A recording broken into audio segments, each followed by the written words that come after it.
Ketua Bawaslu Provinsi Jawa Tengah, M. Fajar Saka berkunjung ke kantor Bawaslu Kabupaten Kudus, Kamis 21 April 2022. Kedatangannya dalam rangka supervisi terkait perkembangan penyusunan buku sejarah pengawas pemilu.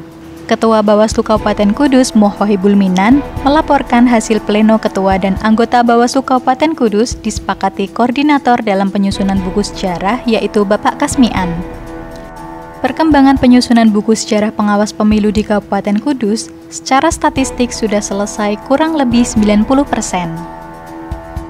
Jawa Tengah punya program untuk pembentukan buku sejarah kabupaten kota di Jawa Tengah. Semangatnya adalah agar kita bisa merangkai seluruh perjalanan Bawaslu sejak awal sampai dengan yang terbentuk pada hari ini.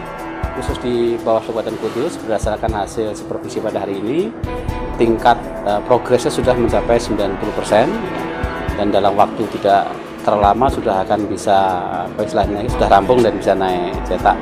Saya mengapresiasi kerja-kerja rekan-rekan Bawaslu Kabupaten Kudus.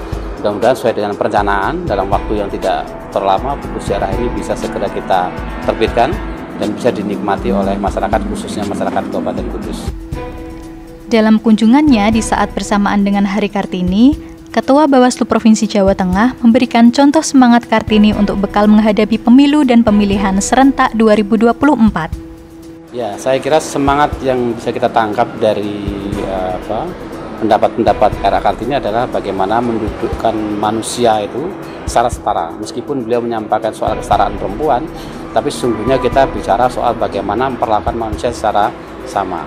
Ini sangat erat kaitannya dengan demokrasi, karena dalam proses demokratisasi dimanapun termasuk di Indonesia, salah satu poin penting adalah bagaimana kita memberikan ruang yang sama kepada semua pihak.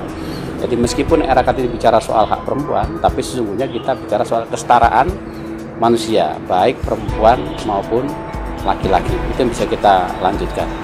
M. Fajar Saka dalam memberikan arahan kepada Bawaslu Kabupaten Kudus mengungkapkan bahwa Bawaslu Kabupaten Kudus merupakan kabupaten yang dinilai relatif lebih baik dari sisi fasilitas serta aktif dan banyak inovasi dalam berkegiatan.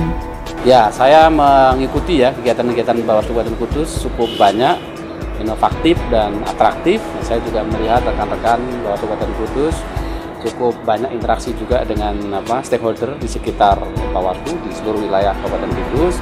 Pesannya yaitu ditingkatkan, diperbaiki. Sekali lagi kepentingannya adalah bagaimana agar lembaga ini kehadirannya betul-betul dirasakan oleh masyarakat. Saya kira demikian, Mbak. Terima kasih. Dari Kudus, Bawaslu Kudus News melaporkan.